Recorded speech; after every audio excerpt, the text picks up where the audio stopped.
வணக்கம். இது தமிழ் டைலாக் 2.0. இன்னைக்கு எபிசோட்ல ஹைலைட் மட்டும் பேசலாம். ஏஞ்சல்ஸா யாரெல்லாம் வந்திருக்காங்க, டீமன்ஸா யாரெல்லாம் பிரிக்கப்பட்டாங்க அப்படின்னு சொல்லிட்டு லிஸ்ட்டு, இன்னும் சில சம்பவங்களை ஆல்ரெடி நம்ம வீடியோவை பார்த்துட்டோம், போட்டேன். இப்போ ஃபஸ்ட்டு எனக்கு ஆனந்தி பவித்ராலாம் போயிட்டு அன்ஷிதா கிட்ட என்ன விஷால் மேலே உனக்கு ஒரு பொசசிவ் இருக்குல்ல, அதனால தான் தர்ஷிகாவோட பிரச்சனையா அப்படின்னு கேட்டாங்கல்ல. ஏமா நீ வேற உன் கற்பனைக்கு ஒரு அளவு இல்லையா? அர்ணவ்னு ஒரு கேரக்டர் இருந்த அப்படி அங்கே தானே ஏதோ கனெக்ஷன்லாம் கேள்விப்பட்டோம். இவங்க எதுக்கு வந்து இங்கே லவ் ட்ராக்கெல்லாம் ஓட்ட போகிறாங்க அப்படின்னு நினச்சோம். ஆனால் இப்போ இருக்குமோ அப்படிங்கிற அந்த டவுட் வருது.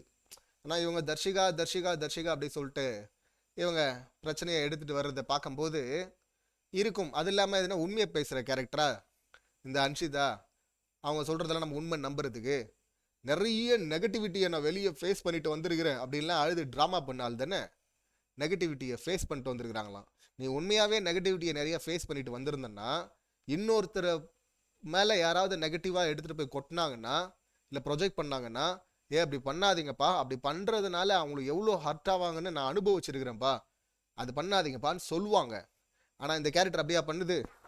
அந்த செலெக்ஷன், ஏஞ்சலுக்கான அந்த செலெக்ஷன் எதுக்கான செலெக்ஷனே இல்லாமல் சும்மா சொல்லியிருக்கிறாங்க. அன்பாக இருக்கிறவங்க, நடிக்கிறவங்க, காட்டிக்கிறவங்க, மறைச்சு சுயரூபம் வெளியே வரக்கூடாதுன்னு ப்ரொஜெக்ட் பண்ணிக்கிறவங்க அப்படின்னு கேட்டால் ஃபஸ்ட்டு இந்த அம்மா வந்து சந்தோஷமாக ஏற்றுக்கிட்டாங்க.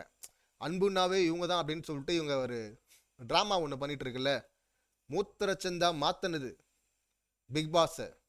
நான் லிட்ரலாக சொல்லலை, அந்த வன்மம் இருக்குதுல்ல, அவ்வளவு வன்மம். அது ஏற்கனவே பார்த்தோம். மஞ்சுரி மேலே அப்படி என்ன வன்மம். ஆக்சுவலாக சுனிதா இருக்கும்போது சுனிதா மேலே ஒரு குற்றச்சாட்டு இருந்தது. அந்த வாரம் பிஜேஎஸ் வந்து யாரை வந்து குறை சொல்கிறாரோ அடுத்த வாரம் ஃபுல்லாக பார்த்தீங்கன்னா சுனிதா அவங்கள போட்டு குத்துன்னு குத்திக்கிட்டே இருப்பாங்க அப்படின்னு. இவங்களும் சுனிதா கூடவே இருந்தால் தானே. ஸோ இப்போ அப்பட்டமாக தெரியுதில்ல, எதுக்கு எடுத்தாலும் மஞ்சரி மஞ்சரி மஞ்சரி மஞ்சரி. நீ அவ்வளோ நெகட்டிவிட்டியை ஃபேஸ் பண்ணிட்டு வந்தேன்னு இப்போ பார்த்தீங்கன்னா ஃபுல் நெகட்டிவிட்டி. எங்கள் வந்து அன்பு அப்படின்னு சொல்லிட்டு நம்மளை எல்லாருக்கும் அந்த சாப்பாடை ஊட்டி திருட்டு கும்பலில் இருக்கிற ஒரு கேரக்டர் தானே அது, முக்கியமான கேரக்டரு. சாப்பாடு விஷயத்தில் பார்ஷியாலிட்டியே பார்க்க மாட்டேன், ஸ்பூனுக்கு அளவு கூட குறையாமல் நான் வைப்பேன், ஈக்குவலாக பார்ப்பேன்ட்டு வெளியில் ஒன்று ப்ரொஜெக்ட் பண்ணிட்டு உள்ளே பார்த்தீங்கன்னா திருட்டு வேலையை பார்த்தால் தானே. ஸோ இவ்வளோ மோசமான கேரக்டர் இது. இந்த மோசமான கேரக்டர் பார்த்தீங்கன்னா ஃபஸ்ட்டு அன்புன்னு சொல்லும் போது வாங்கிக்கிட்டு ஐயோ இதுக்குள்ளே இப்படியெல்லாம் இருக்குதா அப்படின்னு சொல்லிட்டு தெரிஞ்சதும் எதுக்கு எடுத்தாலும் மஞ்சரியை சொல்கிறேன். எவ்வளவு வன்மம், இவ்வளவு வன்மம். ஏற்கனவே இந்த மாதிரி மஞ்சரின்னு போய் தானே அந்த மூத்திரச்சந்தில் மாட்டினேன். இப்போ திரும்பவும் வேணுமா? அவ்வளோ அசிங்கப்பட்டு ஓடனல்ல, தேவையாது. இப்போ விஜேஎஸ் கூட சரியாக கேட்கவே இல்லை. அதை என் வந்து எழுப்பி நிற்க வச்சா அப்படி. இவங்க எங்கேயோ சுற்றி எடுத்துகிட்டு வந்தாங்களாம். சரி ஓகே, ரெண்டாவது முறை கேட்குறேன் அப்படி இல்லைம்மா. ஜாக்லின் வந்து அவங்களுக்காக விளையாடினாங்க பொம்மை டாஸ்கில், மஞ்சரி அவங்களுக்காக விளையாடினாங்க. நீ விளையாடுறதுக்கான லாஜிக்கே இல்லையம்மா அப்படின்னா வன்மம் தான். ஆனால் இந்த அம்மா எங்கெங்கேயோ சுற்றி போவாங்களாம். அவரும் பார்த்தீங்கன்னா ஐயோ சரி ஓகே அப்படின்னு தைக்க ஆரம்பிச்சிட்டா அப்படி. அது இல்லை ஆஸ்டுடைய வேலை, அடிச்சு தெரிய விட்டுருக்கணும். கமல் சார் அதை பண்ணியிருப்பாரு, 2 லைனில் போட்டிருப்பாரு. அதுக்கப்புறம் புரியாமல் உட்காந்து அதுக்கப்புறமா யாராவது சொல்லுவாங்க இது மாதிரின்னு ஒன்று, அப்போ உரைக்கும் அப்படியே மண்டைக்குள்ள. ஆனால் இங்கே வந்து நம்ம எதாவது உளருவோம், அந்த ஆள் ஏதாவது ஒன்று கேட்டு சரி உட்காருன்னு சொல்லிட்டு போயிடுவோம் அப்படிங்கிற திமிர் இல்லை. ஏன்னா ஃபுல் நெகட்டிவ் தான் மஞ்சரி, எல்லாத்துக்கும் மஞ்சரி. என்ன அவ்வளோ வன்மம். ஏற்கனவே அந்த மஞ்சரி உள்ளே போகக்கூடாது அப்படிங்கிறதுக்காக தான் உட்காடுறேன்ட்டு நைட்லாம் உட்காடுறேன், கண்ட்ரோல் பண்ண முடியாமல் தெரிச்சு ஓடனல்ல தலை தெரிக்க. அவ்வளோ அசிங்கப்பட்டும் அவமானப்பட்டும் இன்னும் திருந்தல, இன்னும் வன்மத்தை எடுத்து கொட்டிக்கிட்டு இருக்கு இந்த கேரக்டர். ஒரிஜினல் டெவில் இந்த சீசன்னா இதுதான். நெகட்டிவ்லாம் பார்த்தன்னுலாம் சொன்னாங்கல்ல, நீங்களாம் இன்னும் பார்க்கல, நீ பார்க்க போகிறீங்க பாருங்க நெகட்டிவை. இப்போவே வந்து தமிழ் பெண் மலையாள பெண் அப்படின்லாம் லைட்டாக சில பேர் பேசுகிறாங்க, எனக்கு அதில் உடன்பாடு இல்லை. வந்தாரை வாழ வைக்கும் தமிழ்நாடு தான். ஆனால் இந்த மாதிரி ஓவராக வன்மம் போக போக போக போக மக்கள் இன்னும் நிறைய அதிகமாக அதை பற்றி பேசினாலும் பேசுவாங்க. அந்த சுச்சுவேஷனுக்கு மக்களை புஷ் பண்ணுறதுக்கும் வாய்ப்பு இருக்குது இந்த ஈவில் கேரக்டர். சாரி, மோசமான கேரக்டர். இப்படி ஒரு நெகட்டிவ், ஒட்டுமொத்த நெகட்டிவ் உருவமாக ஒன்று இருக்குன்னா அது இதுதான். மொத்தமாக அப்பட்டமாக தெரியுது இல்லை இன்னைக்கு. ஏன்னா தைரியம், விஜய் சொல்லிட்டார்ல, இனி எது இருந்தாலும் மஞ்சரி மஞ்சரின்னு சொல்லுவோம் அப்படின்னு. இந்த பக்கம் எப்படின்னா, நம்ம ஏற்கனவே சொன்னோம், விஜேஎஸ் வந்து சுற்றி நின்று சம்மந்தம் இல்லாமல் கடிக்க வந்தாங்கல்ல மஞ்சரியை போன வாரம், அவங்கள தான் வச்சு செய்யணும் அப்படின்னு எதிர்பார்த்தோம். ஆனால் தலைவர் பார்த்தீங்கன்னா அப்படியே உல்ட்டா பண்ணார்ல. இப்போ மற்றவங்களுக்கெல்லாம் அது இன்னும் பூஸ்ட் ஆயிடுச்சுல்ல. நம்ம என்ன வேணால் போய் கடிச்சு கொதறலாம், வாந்தி எடுக்கலாம், வன்மத்தை கொட்டலாம், யார் கேட்க போகிறாங்க அப்படிங்கிற அந்த திமிரு. அதை அப்படியே இங்கே பார்க்க முடியுதுல்ல ஜாக்லின் அண்டு சௌந்தர்யா கிட்ட. இவங்ககிட்ட ஒரு ட்ரிக்கு ஒன்று இருக்குங்க. எப்படின்னா, நீங்கள் எல்லா பிரச்சனையும் பாருங்கள், பிரச்சனை ஜாக்லின் கூட வரும். ஜாக்லின் வாயை விடுவாங்க, ஜாக்லின் ஆரம்பிப்பாங்க, பிரச்சனை வரும். ஜாக்லினோட பேச வந்து அந்த கவுண்டருக்கு பதிலடி கொடுத்தாங்கன்னா கவுண்டர் கொடுக்க வராது ஜாக்லினுக்கு, டக்குன்னு இன்னொரு ஆள் உள்ளே வரும், என்ட்ராகும். அதுதான் இந்த க்ளவுன் அக்கா. இன்னைக்கு பார்த்தீங்களா, வர்ஷினி வந்து சரியான ஆளுங்க. வர்ஷினி அவங்க இருந்து எதுவுமே பெருசாக பண்ணல, எவிக்ட் ஆகிட்டாங்க. ஒன்னே ஒன்று சொன்னாங்க அந்த ரோஸ்ட்டு மேட்டரில், ஊவா ஊவா டாக் மாதிரி கத்திக்கிட்டே இருக்கு அப்படின்னு. கரெக்டாக இப்போ அப்படியே கத்துனாங்க பார்த்தீங்களா, ஊவா ஊவா டாக் மாதிரி அப்படியே கத்துவாங்க. அவ்வளோ திமிரு நக்கல் உனக்கு, அவ்வளோ ஏறிடுச்சு. சௌந்தர்யா ஃபேன்ஸ்னு அவரும் ஏற்றி விட்டு போனார்ல. இதில் அந்த ரியாக்ஷன்லாம் ஏற்றி விட்டானுங்கல்ல அந்த கோமாளின்னு தான் சொல்கிறேன். அந்த ஆஸ்ட்டை வந்து இன்னும் எவ்வளோ வேணால் திட்டலாம், நான் ஏன் கண்ணியம் கருதி நான் அதோட நிப்பாட்டிக்கிறேன். ஏன்னா அவ்வளவு கேவலமாக மோசமாக போன வாரம் ஹேண்டில் பண்ணதின் விளைவு தான் இதெல்லாம். எவ்வளவு மோசமாக போயிட்டு இருக்கு பாருங்க. போன வாரமே கேட்டிருக்கணும், என்னம்மா நீ வந்து ஓவரா யார் பேசினாலும் உள்ள பூந்து கத்துற, ஏய் அமைதியாரு, எனக்கு இரிட்டேட் ஆயிடுச்சு மச்சான், எனக்கு இரிட்டேட் ஆகி உனக்கு மட்டும் இரிட்டேட் ஆகும், மற்றவங்களாம் ஆகாதா? மற்றவங்க கூட இரிட்டேட் ஆகும், தூக்கி வெளியே வீசலாமான்னு இருக்கும் அவங்களுக்கு. எல்லாம் கண்ட்ரோல் பண்ணிட்டு இருக்கிறாங்கல்ல. ஆனால் இவங்க கண்ட்ரோல் பண்ண தேவையில்லை, ஏன்னா கோமாளி ஆஸ்ட்டு தானே, யார் கேட்க போகிறாங்க? போன வாரம் பண்ணது கேட்கல, அப்போ இந்த வாரம் அதிகமாகல, ஓவா டாக் மாதிரி கத்திக்கிட்டு இருக்கு.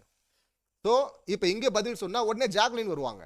இப்போ ஜாக்லினுக்கு பதில் சொன்னால் உடனே இவங்க அட்டாக் வருவாங்க. இதே தான் ராணுவுக்கு பண்ணாங்க. இப்போ மஞ்சரிக்கிட்டையும் அதான் நடக்குது. மஞ்சரி சீன்லேயே இல்லை, அவங்க அங்கே பேசிகிட்டு இருக்காங்க தர்ஷிகா கிட்ட. தர்ஷிகாவே அது திருட்டு கும்பலில் இருக்குது. இவங்க முதல் நாளே பார்த்தோம், நேற்று எபிசோடில் ஆரம்பத்திலே தயிரை திருடி சாப்பிட்டாங்க விஷால், இந்த திருட்டு கூட்டம் கூட வந்து இந்த க்ளவுன் அக்காவும் சேர்ந்துக்கிட்டாங்க. ஸோ தயிரை சாப்பிட்டாங்களா திருடி. இப்போ எனக்கு என்னோட ஷேர் எனக்கு பால் கொடுத்துட்றீங்களா, அதை நான் வச்சு தயிராக மாற்றிக்கிறேன், அப்புறம் சாப்பிட்டுக்கிறேன்னு சொன்னால் அதை ஒட்டி கேட்டுட்டு, அப்போ எனக்கு சாம்பார் வேணாம் பருப்பு கொடுத்துறீங்களா, நான் பாயாசம் செஞ்சுக்கிறேன். யார் சொல்கிறது? ஜாக்லின். பார்த்தீங்களா எவ்வளோ முன்னேறி இருக்காங்க பார்த்தீங்களா ஜாக்லின்னு. நாசமாக வெளியே வர போகிறாங்க, நான் பேர் நாசமாகி வெளியே வர போகிறாங்க, அது கன்ஃபார்ம் இப்போ சொல்லிடலாம். ஏன்னா இதுவரை வந்து சரி இப்போ அப்படி இருக்கிறாங்க, ஒருவேளை தப்பிச்சு வந்துடுவாங்களோ ஜாக்லின் பார்த்தா இனி வர வாய்ப்பே கிடையாது. டீம் போட்டாங்க பாருங்க, அந்த 5 பேர் கொண்ட குழு சேர்ந்துருச்சு, கோவா கேங்கா காஜி கேங்கு, இது ஒன்றா சேர்ந்துக்கிட்டு அவங்களுக்குள்ள பாருங்க ரூல். என்ன ரூலு? அவர் ஜெஃப்ரி கூட சொல்றாரு, அதில் யாரையும் விட்டு கொடுக்கூடாதான். இவ்வளோ நாள் டீம் ஆடினவங்க இப்போதான் இண்டிவிஜுவல் பிளேக்குள்ளே போங்கடான்னு தள்ளி விட்டா, இப்போ வந்து டீம் ஆகினுக்குதுங்க. டீம் ஆக்கிக்கிட்டு இவங்களை ஒருத்தருக்கு விட்டு கொடுக்க கூடாதாம்மா, இது ரூலாமா, இது சத்தியமெல்லாம் பண்ணிக்கிறாங்க இவங்க. இந்த மாதிரி கும்பல் சேர்த்தவங்கெல்லாம் எவனும் நல்ல பேரோட வெளியே வந்ததே கிடையாது. கும்பலில் இருந்தாவே நல்ல பேரோட வர முடியாது. இது கும்பல் லீடர் நான் அப்படின்னு போயிட்டு இருக்கிறாங்க ஜாக்லின் அக்கா. கிழிஞ்சது கரெக்டாக அவங்களுக்கான குடியை தோண்டிட்டு இருக்கிறாங்க 5 பேருக்கும் சேர்த்து. சிறப்பு அப்படின்னு தான் சொல்லணும். இதில் அந்த க்ளவுன் அக்கா சொல்கிறது வந்து ஒட்டு கேட்டுட்ட. இவங்க அவங்கள மஞ்சரியை கிண்டல் அடிப்பாங்களாம். அவங்க வந்து என்னன்னு கேட்டால், நான் ஒட்டு கேட்டால் வந்து எதை எடுத்துகிட்டு வருது பாருங்க அந்த க்ளவுனு. அந்த ஒரு ஆஸ்ட் க்ளவுன் பண்ணதை வந்து எடுத்துகிட்டு வருது அந்த க்ளவுனு. பிரெட்டை வந்து எல்லாருக்கும் கொடுக்குறான் அவன் போன வாரத்தில். அந்த பிரெட்டை வாங்கின ஒரு ஆள் தான் மஞ்சரி. பிரெட்டு கையில் இருக்குது. இப்போ பிரெட்டை கொடுத்து தப்பாக போச்சுன்னு ஒருத்தன் சொன்னான்னா அதில் கேட்குறதுக்கு உரிமை இருக்கா இல்லையா? இப்போ அதை கேட்டது வந்து அவங்க 2 பேர் பேசும்போது நீங்கள் ஏன் போனீங்கண்டா இருப்பாருங்க அந்த க்ளவுனு. அதை தான் இங்கே எடுத்துகிட்டு வருது. நாங்கள் எங்களுக்குள்ள மெல்லமாக பேசிக்கிட்டோம். அவள் ஒட்டை கேட்டு வர்றா, செவுத்தை உடச்சிட்டு வர்றா, தலையை உள்ளே விட்றா, இந்த நாய் மாதிரி கத்துறது பா. எவ்வளவு ஏறி இருக்கு வன்மம், அப்படியே ஏறி தலைக்கு ஏறி மூஞ்சில் அப்படியே தாண்டவ மாட்டுது இல்லை. அது இன்னொன்று நம்ம சொல்லிட்டோம், ஜாக்லின் அக்கா, அந்த அக்கா வந்து அப்படியே இப்படி இருந்து அப்படியே அந்தர்பல்ட்டி அந்த பக்கம் அடிக்கும், அங்கிருந்து அப்படியே இந்த பக்கம் அடிக்கும், பண்ணிக்கிட்டே இருக்கிறாங்க மச்சான், குத்திக்கிட்டே இருக்கிறாங்க மச்சான். இப்போ நீ பண்ணுறது என்னது? மார்க்கிங் இல்லை, இது மார்க்கிங்லாம் வந்துருச்சு ஜாலியா. இப்போ அந்த சத்யா கூட பண்ண ஆரம்பிச்சான் பார்த்தீங்களா, சூனிய கேள்வின்றான், சூனிய கிழவன்றான். எங்கிருந்து வருது இதெல்லாம்? போன வாரம் அந்த கோமாளி, அந்த ஆஸ்ட் இருக்கார்ல, அந்த கோமாளி பண்ண வேலை தான். சத்யாவை எழுப்பி எல்லாருக்கும் பேர் வைங்க, பேர் வைங்கன்னு சொன்னதும் பேர் வச்சு நல்லா பேசுறீங்களே சத்யா, சூப்பரா பேசுறீங்களே சத்யா, இதா வந்துச்சு பாருங்க சூப்பரா.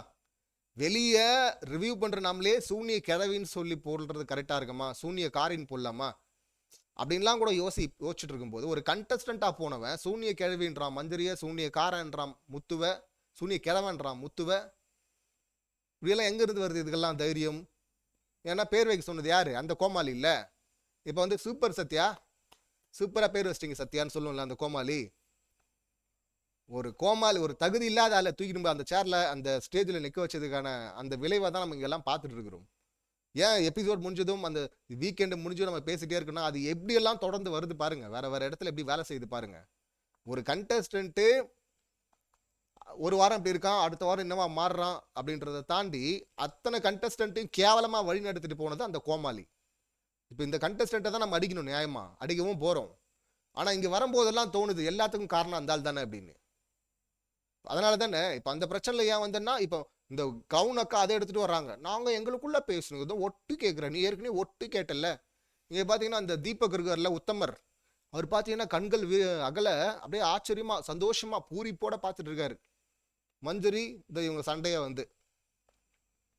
ஏன்னா இந்த பக்கம் வந்து சௌந்தர்யா ஜாக்லின், அந்த பக்கம் மஞ்சரியை தாக்குறத வந்து அவர் சந்தோஷமா பாக்குறாரு. பாப்பாருல்ல, அவர் பெஸ்ட் கேப்டன்ல, பெஸ்ட் கேப்டன். பிக் பாஸ் வீட்டுக்குள்ள இருக்கிற மொக்க கண்டஸ்டன்ட் கிட்டலாம் பெஸ்ட்டை சூஸ் பண்ணுங்கன்னா எப்படி சூஸ் பண்ணுவாங்களோ மொக்கையா, அந்த மாதிரி தான் அந்த கிளவுனும் வந்து பெஸ்ட் கேப்டன் சொல்லிட்டு போன அப்படி இந்த தீபக்கை. அவ்வளோ ஒரு கேவலமான விஷயம், ஆளை கூட்டி ஒரு கண்டஸ்டன்ட்டுக்கு எதிராக திருப்பின ஒரு கண்டஸ்டன்ட் ஒரு கேப்டனை பெஸ்ட் கேப்டன் சொல்ல மனசு வருதுன்னா அது எவ்வளோ பெரிய தற்கூரியா இருக்கணும் சொல்ல வருதுன்னா. அப்படி மார்க் பண்ணதை வந்து ரொம்ப நார்மலைஸ் பண்ணதுனால இப்போ வந்து மார்க் பண்ணுறாங்க, ரொம்ப அதிகமாக வந்துருச்சு இல்லை. இதில் கும்பல் சேர்ந்து சாரி இங்கேயும் நடக்குது, இது தனியாக நடக்கிறது இல்லை. முன்னாடி டாஸ்க் அப்போ அப்பயும் பார்த்தீங்கன்னா தலைகீழ குதிக்கிறது இந்த சவுண்டு. இதில் இன்னொன்று கவனிச்சிங்கன்னா யார் பக்கத்தில் உட்காந்தாலும் அவங்க மேலே போய் விழுறது, என்னங்க அது? ஏதோ இவங்க அந்த காஜி கேங் இல்லை கோவா கேங்கில் இருக்கவங்க கூட போய் அப்படி மாதிரி இருக்கிற ஓகே, நீங்கள் ராணுவ பக்கத்தில் போய் உட்காந்தா ராணுவ மேலேயும் போய் விழுறது. இது எங்கேயோ எடுத்துகிட்டு தான் சொன்னல, போன சீசனில் எனக்கு வந்து புள்ளி கேங் லீடர் இருக்காங்கல்ல மாயாக்கா, அந்த அக்காவை தான் ரொம்ப பிடிக்கும், அவங்க தான் என்டர்டெய்னர் அப்படின்னு சொன்னால்தான் இது. நம்ம இந்த சீசன் ஆரம்பிக்கிறதுக்கு முன்னாடியே சொன்னோம், அவங்கள வந்து இன்ஸ்பிரேஷனாக எடுத்துகிட்டு வராங்க போல இருக்குது, தப்பாக இருக்கே அப்படின்னு. அதை விட மோசமாக போகும் போல இருக்குது. விஷால் ஆரம்பத்தில் சொன்னால இப்படி ஊந்துட்டே இருந்தால் அப்படி தானே சொல்லுவாங்க. வரும் திரும்ப அந்த பிரச்சனை வேற இடத்துல வரும்னு எதிர்பார்க்குறேன். ஏன்னா இப்போ ரஞ்சித்து ரயானு ஜெஃப்ரின் தந்தனியாக இருந்தவங்க இப்போ எல்லாம் ஒன்றா கேங்கில் சூழ்ந்துருக்குறாங்கல்ல, எங்கே வருதுன்னு பார்ப்போம் நாளைக்கு அந்த பிரச்சனை பஞ்சாயத்து. அது வரும்போது ஓன்னு ஒப்பாரி வச்சிடும். முதல் 3 வாரம் என்ன ஒதுக்குறாங்கன்னு சொன்ன இந்த ஓவா டாக் மாதிரி கத்துற இந்த கிளவுன் அக்கா இப்போ எப்படி பார்த்தீங்களா? இதில் இன்னொன்று என்ன சொன்னாங்க இவங்க, அந்த ஸ்கூல் டாஸ்கில் என் குரலை வந்து ஸ்கூலில் வந்து என்னை கிண்டல் பண்ணிட்டாங்க, ஒதுக்கி வச்சுட்டாங்க, என்ன புள்ளி பண்ணதுனால நான் வந்து பாட முடியாமல் போயிடுச்சு, நான் இங்கே பாட்டேம்மா என்ன வெவ்வேறு கேள்வி அந்த பாட்டை, ஐயோ அதுக்கப்புறம் கேட்கவே முடியாது அந்த பாட்டை. நீங்கள் அப்படி வேணும்னே அந்த கட்டக்குரல வேணும்னே ரொம்ப ஸ்ட்ரெஸ் பண்ணி பாடிட்டு சிம்பதி கிரியேட் பண்ண அக்கா என்ன புள்ளி பண்ணுறாங்க, என் குரலை வச்சு புள்ளி, உன்னை குரலை வச்சு புள்ளி பண்ணியிருந்தா நீ எப்படி புள்ளி பண்ணு வைப்ப மற்றவங்கள? அவ்வளோ சரளமாக வருது புல்லிங்கு.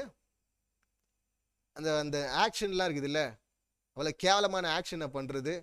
இதில் முதல் வாரத்துலேயோ 2வது வாரத்துலேயோ சொன்னார் இந்த கோமாளி ஆஸ்ட்டு, இந்த நீங்கள் சும்மா இப்படின்றது அதான் இப்பயே மாற்றிட்டார்ல போன வாரத்துலேயே, இந்த ஆக்ஷன்லேயே வந்து இப்படின்றது அதெல்லாம் பண்ணாதீங்க, ஒரு மாதிரி உடல் மொழியை வெளிப்படுத்தாதீங்க, அது பார்க்கறதுக்கு நல்லா இல்லை அப்படின்னு சொன்னா. அப்படி அதுக்கப்புறம் இப்போ தான் அருண் பண்ணும்போது சூப்பர்ன்ட்டார்ல, அருண் பண்ண தப்பு இல்லைன்ட்டார்ல, இப்போ சௌந்தர்யா பண்ணுறது தப்பு இல்லைன்றவார்ல, வந்து வா சவுண்டுக்கு என்ன திறமை இருக்குது, ஒரே நேரத்தில் 3 டாக் மாதிரி வந்து டிஃப்ரெண்ட்டாக குலைச்சி காட்டுறாங்க, ஊழையிட்டாங்க, சூப்பர் சவுண்ட் அப்படின்னு கைத்தட்டுவார் போல இருக்குல்ல. இவங்க கஷ்டப்பட்டு நான் வந்தேன், என்ன எல்லாரும் மார்க் பண்ணாங்க சின்ன வயசுல, அப்படி மார்க் பண்ணியிருந்தா எப்படி வருது உனக்கு சரளமாக மார்க் பண்ணுறதுக்கு இன்னொருத்தரை? ஒன்று கவனிச்சு பாருங்களேன். இந்த சத்யாவா இருக்கட்டும், இல்லை இந்த அன்ஷிதாவா இருக்கட்டும், இல்லை இந்த கிளவுனு பேக்கரியா இருக்கட்டும், பேசுறதுல ஒரு பாயிண்ட்டை கரெக்டாக எடுத்து வைக்கிறதுல, நாலேஜில் மஞ்சரி பக்கத்துலேயே அது நிற்க முடியுமா? இதுங்களாம் கொஞ்சமும் பக்கத்தில் வர முடியாத தகுதியற்ற இந்த டுபாகோர்களுக்கெல்லாம் இவ்வளவு அக்ரஸிவா வந்து அட்டாக் பண்ற அந்த எண்ணம் எங்கிருந்து வருது? இப்போ மஞ்சரி வந்து கடைசியா உட்காந்து அழுதுருக்கிறாங்க. அழுதுக்கு அப்புறமா தான் அது வருது. அந்த டைலாக் ஒன்று பேசினாங்கல்ல சாச்சனா பக்கத்தில் இருக்கும்போது, நான் கஷ்டப்பட்டு நானாக தான் இதெல்லாம் வந்து கற்றுக்கிட்டு நான் போராடி தான் இதெல்லாத்தையும் வாங்கியிருக்கிறேன். என்ன நார்மலாக இருக்கிற பெண்களை விட என் டோன் கொஞ்சம் அதிகமாக இருக்கு, அதை சொல்கிறாங்க. நார்மலாக இருக்கிற அக்ரஷனை விட என்னோட அக்ரஷன் கொஞ்சம் அதிகமாக இருக்கு ஒரு பாயிண்ட்டை வைக்கும் போது, அதனால இவங்கெல்லாம் என்னை வில்லியா பார்க்குறாங்கன்னாங்கல்ல. அதனால மட்டும் கிடையாது, ஸ்கின் டோனும் தான். வெறுமனே வாய்ஸ் டோன் மட்டும் இல்லை, ஸ்கின் டோனும் தான் இதில் காரணம். ஸ்கின் டோன் வந்து இந்த கிளவுன் அக்கா இருக்குதுல்ல, அந்த மாதிரி ஸ்கின் டோனோ இல்லை அந்த மூத்திரச்சந்த அக்கா இருக்குல்ல, அந்த மாதிரி ஸ்கின் டோனோ இருந்திருந்தா இப்படி வராது. அது கியூட்டுன்றவானுங்க, வெளியவும் சரி இந்த உள்ள இருக்குதுங்க சரி. ஆனால் இங்கே வருது பார்த்தீங்களா,